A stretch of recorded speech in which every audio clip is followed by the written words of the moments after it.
welcome to you. Thank you for joining us. This is Nationwide on the network service of the NTA.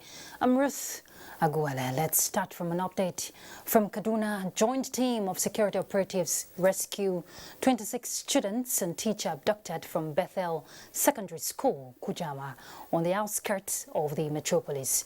Confirming the incident, Kaduna State Police Command says armed bandits in large number gained access into the school, overpowered the security guards and made their way into the students' hostel, where they abducted an unspecified number of students into the forest. The command says rescue operation is ongoing to ensure that all victims are safely returned. And in Zaria, there was an abduction case at the Center of Leprosy and Tuberculosis. Our correspondent, Tina Toro, is live on the phone right now to speak to us on the incident. Tina, I'm sure you can hear me loud and clear. What actually happened, Tina?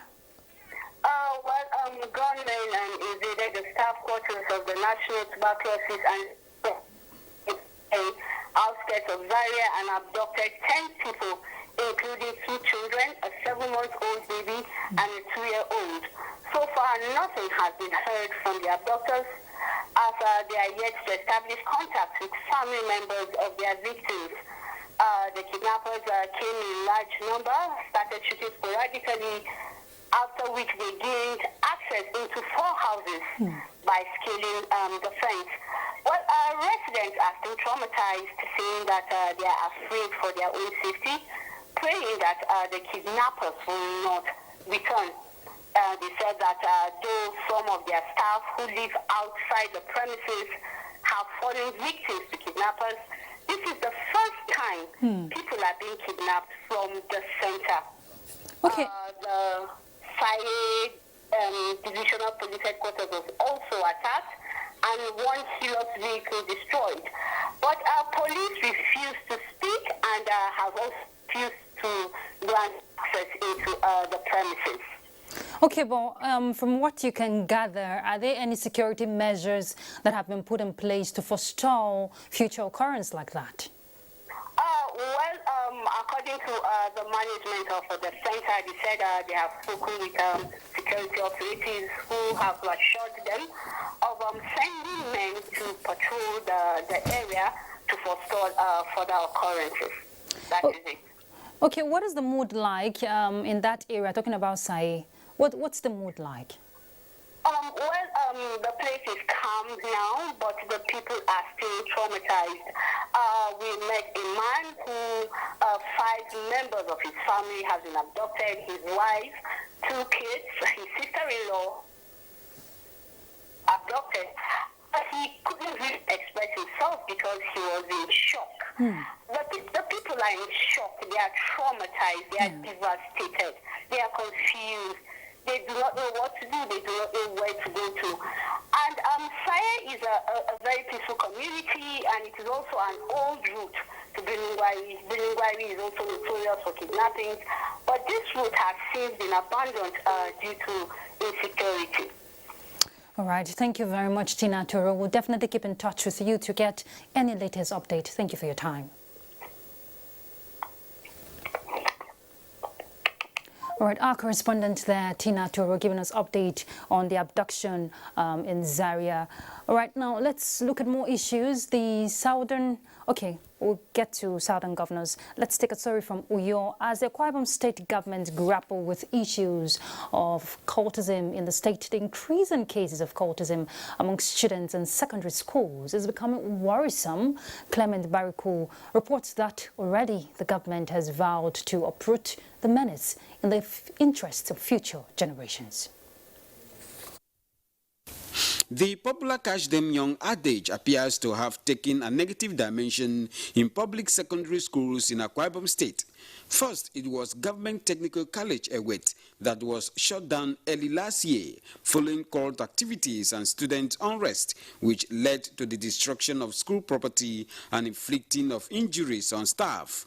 More recently, another secondary school is in the news for cult-related activities, and this time around, it is Uyo High School, and as would be expected, it has been shut down. These are just few cases that have come into the public domain due to the student attitude that went to the extreme. There are, however, pockets of rumored cult activities in some other schools, particularly within Uyo metropolis. Some residents of Uyo have reacted differently to this ugly trend. Lack of home training, quality home training. Parents don't usually take care of their children again. They just leave them to walk wayward. There are rules. People who follow rules, they do things the correct way. So cultism is as a result of disobedience. I believe the best thing we should do, not necessarily the parents, the government, everybody, is to look at the underlying factor of this problem. The state government and security agencies are re-strategizing to address the issue, as Governor Dom Emmanuel at different fora has vowed to end the menace of cultism in secondary schools. I'm sure you didn't hear cultism in secondary school. These days, secondary school. And if there's not a primary school, we need to kill that monster in our state. For now, students of Uyo High School are at home, pending the conclusion of investigation. In Uyo, Clement Barkui, NTA News. The Southern governors under the aegis of the Southern Nigerian Governors Forum have reinstated their commitment to promoting a united Nigeria that can guarantee equity, fairness and justice in an atmosphere of true federalism. Now, this was the position of the governors as they review the state of the nation as it affects the three geopolitical zones where their state is domiciled. Hosted by the Lagos State Governor Babajide Sanwo-Olu, the closed-door meeting has in attendance 11 governors, including all the Southwest governors and 4 deputy governors representing their principals.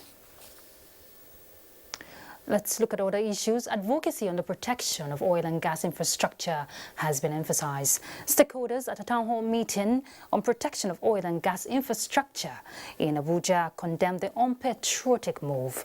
They identified destruction of critical infrastructure in the oil and gas industry as a major setback for the country's economy. A total of 1,161 pipeline points were vandalized within 21 months from January 2019 and September 2020. The stakeholders bemoan the billions of naira being expended on the maintenance of pipelines vandalized by hoodlums.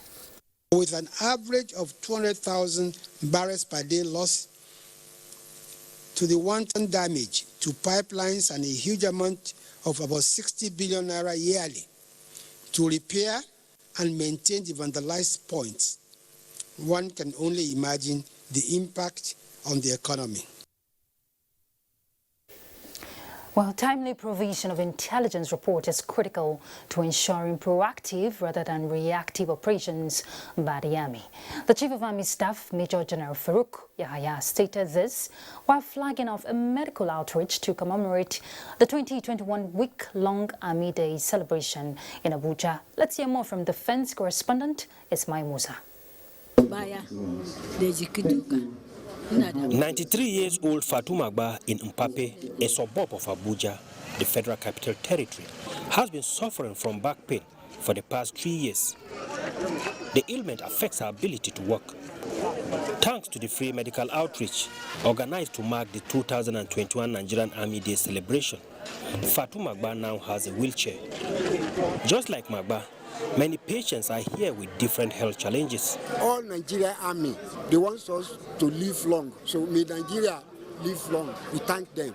This is your army. To the Chief of Army Staff, Major General Farouk Yahaya, the outreach taking place in different parts of the country is another way of giving back to the society for their continued support to ongoing army operations. The criminals, they are within us. We know them. Sometimes they are our neighbors. So what we can do to help, indeed to help ourselves, is to bring this information that we have to the army where we are deployed and to other services and other security agencies. The event features free eye screening, distribution of corrective lens, cancer screening, and presentation of wheelchairs, among others. From Mpape in Abuja, Ismail Musa, NTA News. The federal government says it will continue to come down hard on manufacturers of substandard products towards improving lives of Nigerians through standards and make the country stand tall among Committee of Nations. The Minister of Industry, Trade and Investment, Adeni Adebayo, gave the indication at the official commissioning of the Standards Organization of Nigeria, Ekiti State Office and Laboratory Complex, Ado-Ekiti. Let's hear more from Ayodeji Ogunshaki.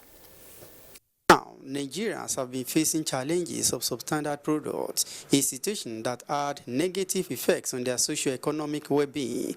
The inauguration of the ultra-modern office and laboratory complex will no doubt ensure that remote areas get easy access to a laboratory to test their products and as well ensure that Nigerian products meet the quality for exportation. The organization has recorded significant achievements in the prosecution of offenders in the past year.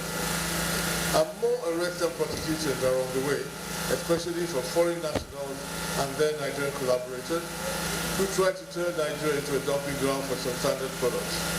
The Director General of the Standard Organization of Nigeria, Malam Farouk Salim, noted that this will address the infrastructural deficit as it is a confirmation of the determination of the federal government to provide a conducive environment. That will give us the opportunity to do more work and more tests for the products. So the facility actually is more like an enabler so that we can do a job very well. The Ekiti State Governor, Dr. Kaudi Fayemi, described the office complex as a strategic federal government presence which will add value to the economic development of the state and as well enhance standard. From Ado-Ekiti, Ayodi Jogunshaki, NTA News. 400 illegal structures constituting security threat along the Umaru Musa Yaradua Expressway have been demolished. Chairman FCT Ministerial Task Team on City Sanitation, Ikaruata, who led the exercise, says the operation was necessitated by the desire of the FCT administration to ensure protection of lives and property of the residents. Shuaibu Onoze Yakubu reports. The operation, which lasted for several hours, was sequel to a disturbing report that some illegal makeshift structures were being erected along Airport Road, despite series of demolitions earlier carried out. The heavy security presence was to prevent any breakdown of law and order during the exercise, as the team raided different parts of Lube community. The people here have also gotten the message very clearly that when we say go, we mean go. Very sadly, very painfully, where we cleared just 7 days ago appeared to be fully rebuilt. The Babambola settlement here, we are almost fully rebuilt, and we have cleared it again. This time around, are taking more drastic actions here. Director of the FCT Security Services, Adamugwari, warned that the administration will not condone a situation where criminal elements try to overrun the city with illegal structures serving as hideouts. There are so many nuisances which come along with its own security implication, particularly all this Babambola along the wall that the FCT built to screen the village. Those are the major challenges that recently the Honorable Minister presented a paper as regard to the items of the FC that has been vandalized. So those are major areas where such people find where to keep those items. The illegal settlers, the criminal element are hibernating. So we developed a strategy that will dislodge them. With the political will and renewed commitment from the tax team, the nation's capital will soon be rid of criminals, as the city will no longer be a safe haven for them. Shuaibu Onoze Yakubu, NTA News. All right, let's join Kende in Lagos for some more reports from that end. Kende. Hello, Ruth, and welcome to Lagos. The Independent National Electoral Commission, INEC, says more than 250,000 Nigerians have opened an account to carry out various activities on its registration portal since its chairman announced the resumption of the continuous voter registration exercise less than 2 weeks ago. National Commissioner and Chairman Information and Voter Education of INEC, Festus Okoye, said this at a workshop organized to train heads of ICT unit of the technological application of the new continuous voter registration system. Margaret Olale reports. Putting into consideration the indispensability of continuous voter registration to conducting free and credible elections, INEC since 2011 has consistently maintained a robust voters database. This informed the launch of the online pre-registration system to incorporate new voters into the electoral diary. This commission is determined to deepen the use of technology in the electoral process. We must improve and continue to improve with every election and with every electoral cycle. That must be our legacy. The Commission, through the platform, is building on its existing structure of strengthening the use of ICT to deepen democratic practice. In view of recent activities countrywide, it is envisaged that there will be a large turnout of prospective registrants.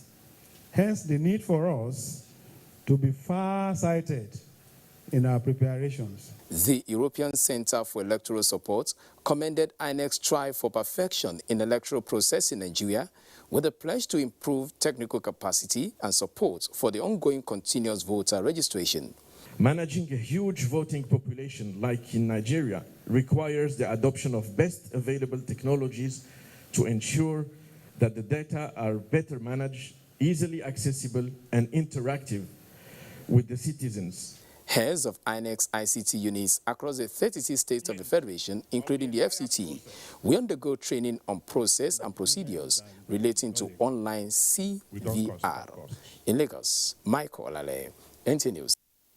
In a bid to enhance civil-military relations in its area of responsibility, the 81 Division of the Nigerian Army has embarked on a free medical outreach targeting health challenges in its host communities. Lynn Nilike reports that the General Officer commanding 81 Division flagged off the exercise at Abuja Ilaje in Lekki.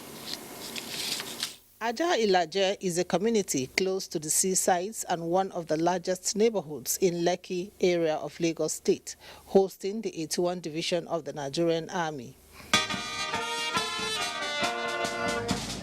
The presence of these detachments from the 81 Division of the Nigerian Army, led by the General Officer commanding, is not for combat reasons, but rather an initiative to deliver free health services to the people. After several years of struggling with diabetes, 32 years old Adiola, along with other beneficiaries, can now heave a sigh of relief, courtesy of these free medical services. I came, I do check-up, so they told me it was I again. He treated me for hypertension. The General Officer commanding described the outreach as one way the Nigerian Army is touching the lives of its host communities and promoting military-civil relations. So we try to partner with communities along the waterways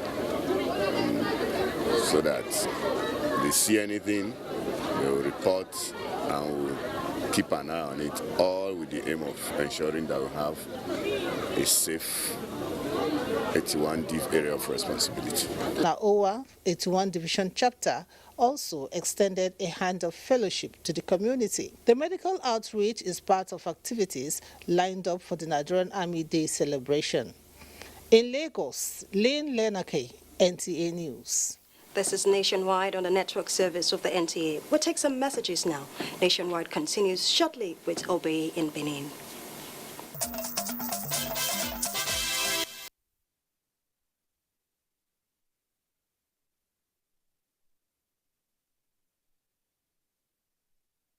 Welcome to Benin. Nigeria Drug Law Enforcement Agency, NDLEA, Edo State Command, has discovered and destroyed 3 farms measuring about 23 hectares in Ugiodo community in Umude local government area of Edo State. Ifoma Okafo, who accompanied the NDLEA personnel on the raid, reports that 7 suspects in connection with the crime, including the manager and one of his workers, led the men of the command to the farms. When the NDLEA personnel stormed the sleepy community of Ugegudu, it still took the team 1 hour to drive to the point where their vehicles could no longer access the farm. Then everyone had to trek for another 1 hour to the top of the hill where the farms were located. On the journey to the farm, A worker was apprehended on his way to the farm. Yeah, when they can't catch me, so like go farm, now they can't catch me, but not be my own, be worker. The drug plants were all destroyed, including the nursery plants. And while we're measuring the farm, a further search for exhibit will recover these 11 bags of cannabis that are already processed from the farm, awaiting evacuation for them to be sold. We all know that Edo State is the cannabis sativa producing state, and from our own end here, we are doing our best to make sure that it does not come out of the forest, because once it's in the town, you cannot easily get it, but getting it here now, you are cutting off the supply. This is another cannabis sativa farm being destroyed by the men of the NDLEA Edo State after the last warehouse was discovered and destroyed in Okbeje in Owan West local government area of Edo State. In Ogewudu, Ifoma Ukafo, NTA News. Ekiti State government says it will not relent in promoting policies and programs aimed at adding value to the people, especially those at the grassroots. This came to the fore as the state government interfaces with the people at various communities in the state. Kola Adebobuyi reports. Over the years, residents at local areas in towns and communities in the state have no doubt been finding it difficult to be involved in participatory government, which could allow them table demands as it affects them. Having realized that local government has closest arm to the people and the need to involve participatory governance and collaboration with relevant organs for accountability at the grassroots, the state government is involving the initiative towards strengthening efforts with the local council stakeholders in entrenching good governance. And we need to get to the grassroots. We have to sensitize them to ensure that they do the right thing to get the right result. From one community to another, the forum afforded the leadership and other stakeholders in local governments the opportunity to engage the governor's delegation to express their demands. Now we can see now that the synergy between the state government and the local government. It's a good thing that it happened this time around. And you can see that we didn't shy away from the truth. The stakeholders believe promoting government's efforts will go a long way in enhancing good governance for people of the state. In Ado Ekiti, Kola Adebobuyi, NTA News.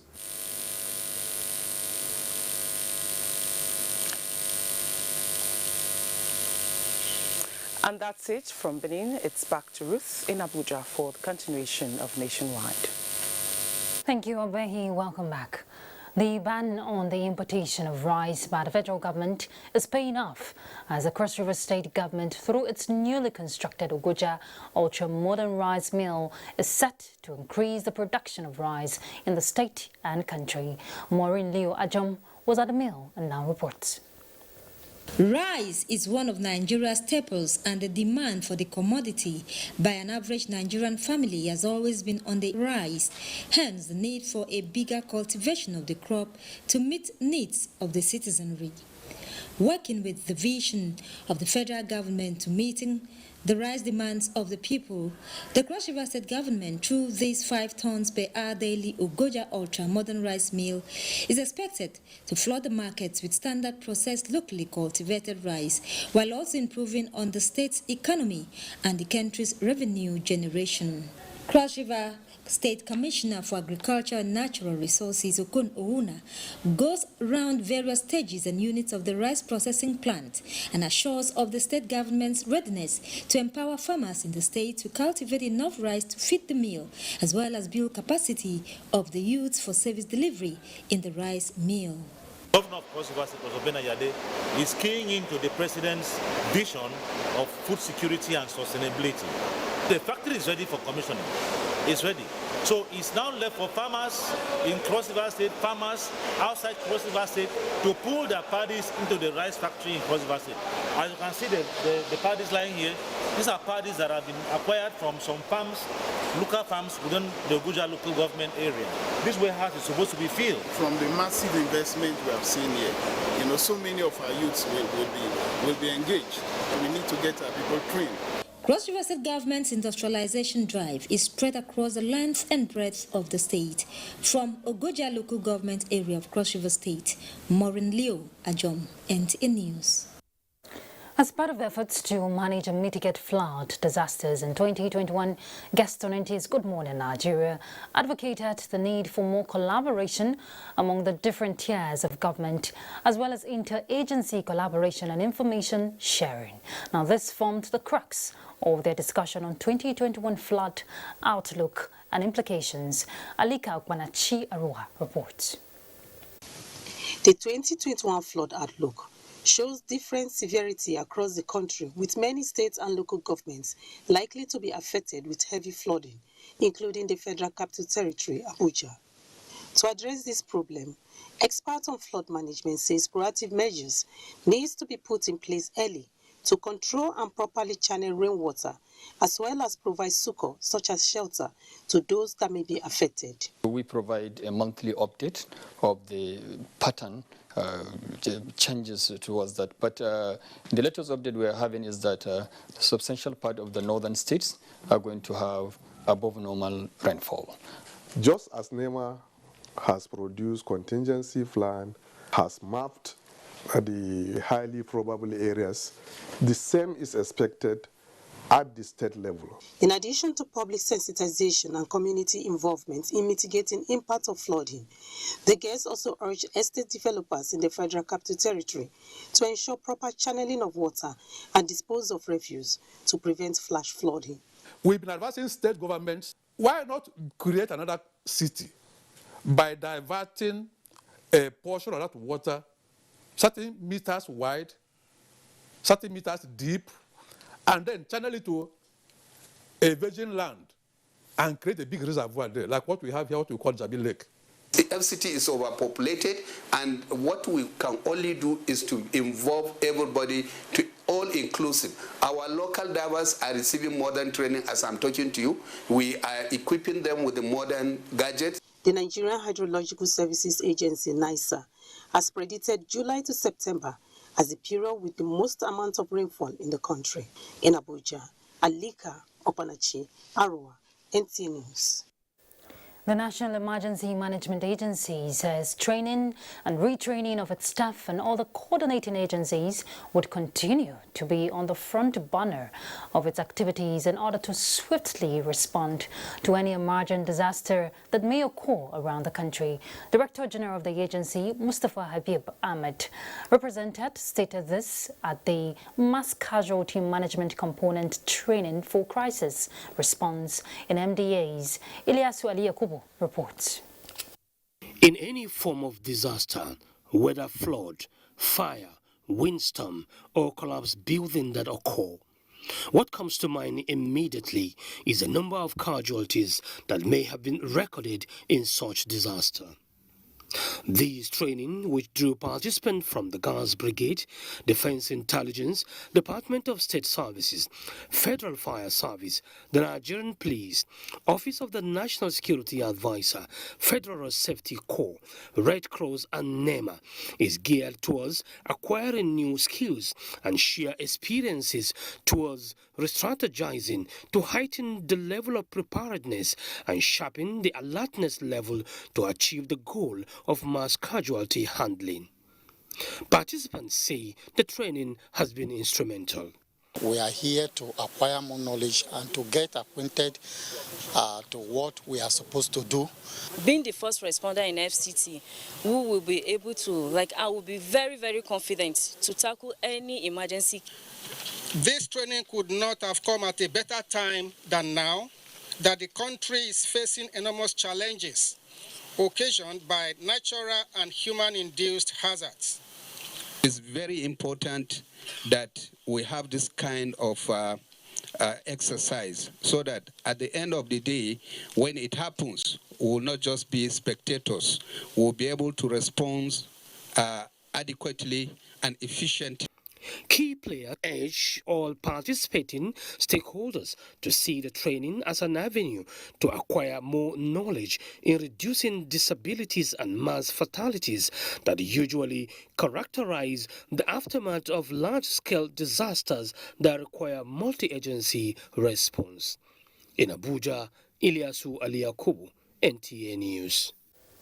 Right, just will be our next stop, and Frama is already waiting. Frama.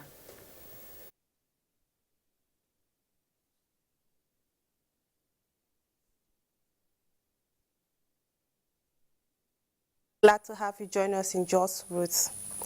Governor Simon Lalong has assured people of the state of his determination to deepen collaboration with the federal government for the success of the national homegrown school feeding program in the state. The governor said this when he received the Minister of Humanitarian Affairs and Disaster Management on assessment of the social investment program in Plateau State at the Government House, Jos. Priscilla Grumnan reports. The National Social Investment Program, NCIP, is an initiative of the federal government aimed at bringing millions of Nigerians out of poverty. One of the 4 clusters of the NCIP program is the National Homegrown School Feeding Program, where pupils benefit from 1 meal per day during school term nationwide. The minister, Sadia Umar Farouk, represented, said the team was in the state for the enumeration of beneficiaries and scaling up of the National Homegrown School Feeding Program to ensure beneficiaries get value for the program. We are in Plateau State to bring more Nigerians under the umbrella of the government social protection mechanism to look at scaling up the numbers of peoples benefiting from the program as directed by His Excellency President Muhammadu Buhari. Governor Simon Lalong, represented, commended the federal government for the initiative in pushing Nigerians above the poverty line. The school feeding program will apparently go a long way in encouraging school enrollment. That way, government is making education available. Accessibility is guaranteed. Plateau State government, he says, will not relent in ensuring that accurate data is given for maximum impact of the program in the state. In Jos, Priscilla Grumnan, NTA News. More than 300 persons in Jos South local government area have benefited from the free medical outreach carried out by the 3 Division of the Nigerian Army to mark the Army Day celebration. The Acting General Officer commanding 3 Division, Brigadier General Bello Mohammed, said the gesture is to showcase the good synergy of the Army with the people. Ekemeren Kanen Ladoja reports that this year's celebration is tagged a professional and ready Nigerian Army, a prerequisite for successful operation in a joint environment. The medical outreach covered general consultation, dental and eye treatments, medical tests for malaria, typhoid, hepatitis B and C, amongst others.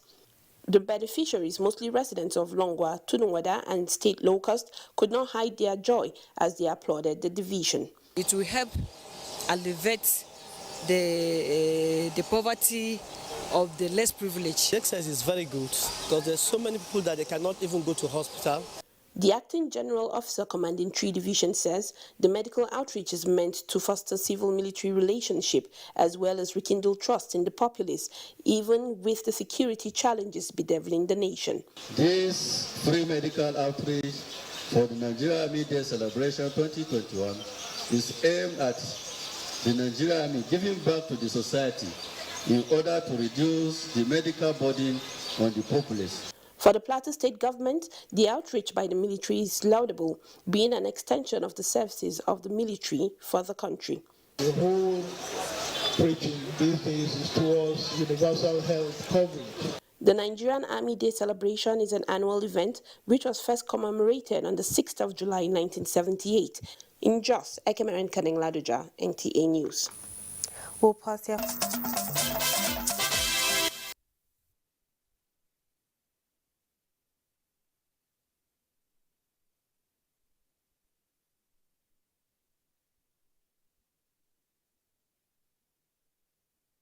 And you're still watching Nationwide on the network service of the NTA. Welcome to Ibadan. Rescue operations have been concluded at Molete Bode Market in Ibadan, where a gas tanker rammed into the market early morning on Sunday. Kemi Oshin, who was at the scene, brings back the situation report. Following the unfortunate incident, which claimed lives, left many injured and goods worth millions of naira damaged, several agencies of government collaborated in the rescue operations to prevent fire outbreak from the gas tanker, which could have led to more fatalities till early hours on Monday.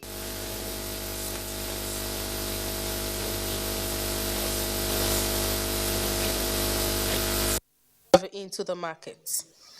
This is the exact point where the gas-laden truck rammed into both the market, and some people like 11-year-old Ridwan is lucky to be alive. I am in the shop when that vehicle is coming. I'm running away. When that person that helped me to buy soap, I've died in that place. The vehicle was losing control from there. It just entered here from all that place. It just follow our markets. If those people around, those people are going on the road, imagine them. Commenting on the incident, Oyo State Sector Commander of the Federal Road Safety Corps emphasized on the need to prevent future occurrence. Having markets encroaching on the road is a very big danger. If the driver is very careful and drives according to the rules, he will be able to control the vehicle. Meanwhile, traders are still sorting remnants of their wares as they call on government for intervention. In Ibadan, Kemi Oshin, NTA News. We apologize for the poor audio output of that report. Moving ahead, about 10 people sustained various degrees of injuries while an under-element car and a motorcycle were burned in a gas explosion during the rush hour on Monday along Arigbabu on Folagbade Ibadan Road. Correspondent Joel Bokwola reports that the victims are receiving treatment at various hospitals in Ijebu. According to eyewitness, a commercial tricycle operator conveying gas cylinder had a flat tire and pulled over to change his tire. Unknown to him, the gas was already leaking before a spark from another car engine triggered the explosion. We just had a loud explosion and everybody started running helter-skelter, and so many people were screaming, shouting for help. Even after the evacuation of the affected under-element car, the keke napep and the affected motorcycles, residents are still in shock due to the unfortunate incident. Some of the victims are receiving treatment at the state hospital Ijebu, where the management denied access to newsmen. One of the victims who is receiving treatment at a private hospital shared his experience. As I was driving, immediately I left at the roundabout. The only thing I could just remember is I heard a sound. Then in couples of minutes, where I just that everywhere was just pure white. While inside the car, immediately I saw fire inside the car. So, and I thank God that I've actually dropped my family, because assuming my family is still in the car, I'm very sorry. It could be another story. The doctor said some of the victims have been referred to a specialist hospital. Calm has returned to the scene of the incident. In Ijebu, Joel Bukwola, NTA News. Let's now rejoin Ruth in Abuja for continuation of Nationwide. Thank you very much, Larry. The HIPDET University and British American Business School is stressing that knowledge and research are vital resources to growth and development of any nation. This was at the Matriculation, Honorary Doctorate Award and Professorial Fellow Award of the university held in Abuja. Muplang Dakok reports. The next people are the Dean of Faculties. What stands out among this group of recipients is their excitement, enthusiasm, and genuine interest to contribute to the political and economic development of the country, with the various degrees acquired from the HIPDET University and British American Business School. And I'm sure you leave your name in the print of the academia. May God help you. NTA's Executive Director, Administration and Training, Steve Egbo, and 4 others were awarded Research Professional Fellow, while 10 others were awarded Honorary Doctorate degrees. We need to engage in more strategic thinking and strategic re-evaluation of where we are, so that as the 21st century is moving, we can move along with it. Matriculating students, graduates, and awardees were charged to uphold the virtues of hard work, discipline, and transcendence while they contribute their quota to national development. In Abuja, Muplang Dakok, NTA News.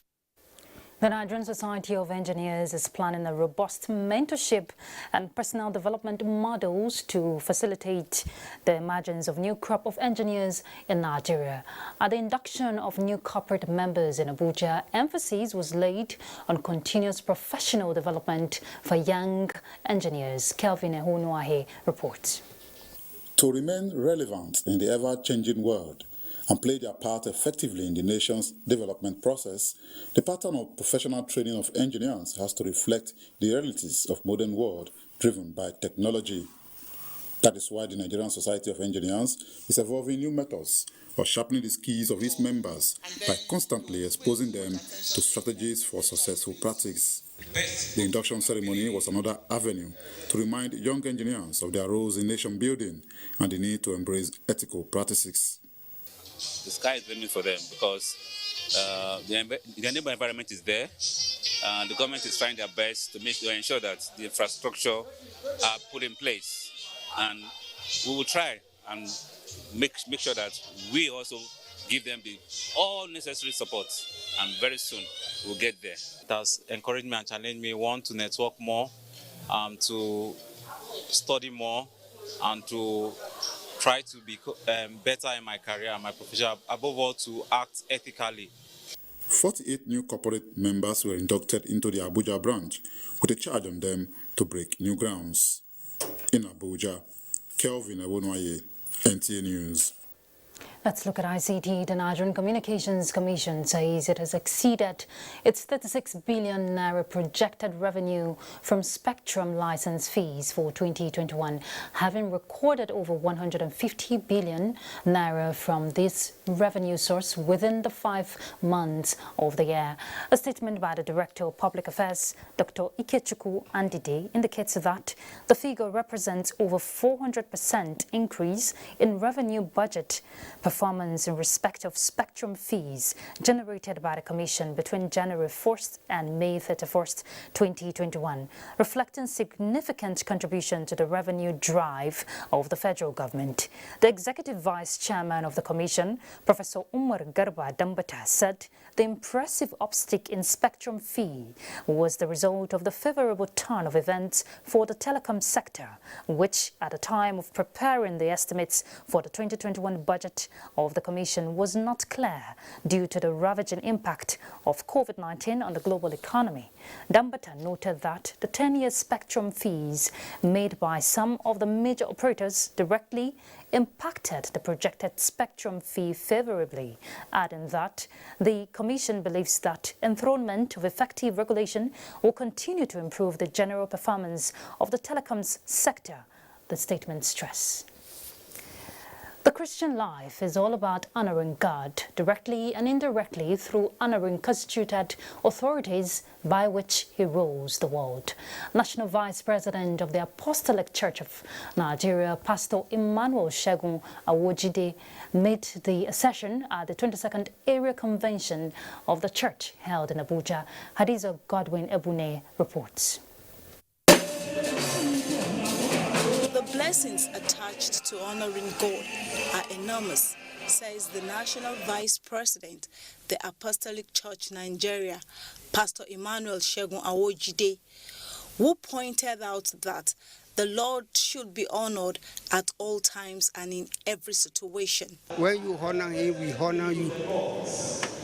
When you call upon him, he will answer you. What is not expected, God will do it unto you. Because you know him and because you honor him, he will honor you. We are talking of honoring God. It is living according to the precept of God. Living holy life, sanctified life, fearing God and doing his will in his entirety. Many people, they lose a lot of things because they are ignorant of this reality of honoring God. We honor God, then God will honor us. Other church leaders further state that human beings transgress the will of God in many ways, which give root to all forms of human wickedness in failure to honor God. We have to honor God every time, all the time, because it's worthy of our honor. There are blessings for it in the time of peace, good health, blessings and so many things like that. It is necessary because without honoring God, we cannot do anything better in this house. Any woman that honors God, the home will be settled because God does not cheat. Even though it's not a respecter of persons, but when he says something and we do it, blessings are embedded in obeying his injunction. The Apostolic Church Nigerian's 22nd Area Convention has as its theme the blessings of honoring God.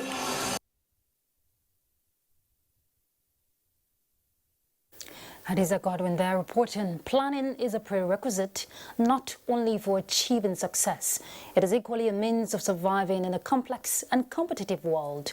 Now this, the head of Civil Service of the Federation for Lashade Yemieson said the service-wide training program for the reinforcement of planning officers cadre in the civil service. Haman Jabani reports.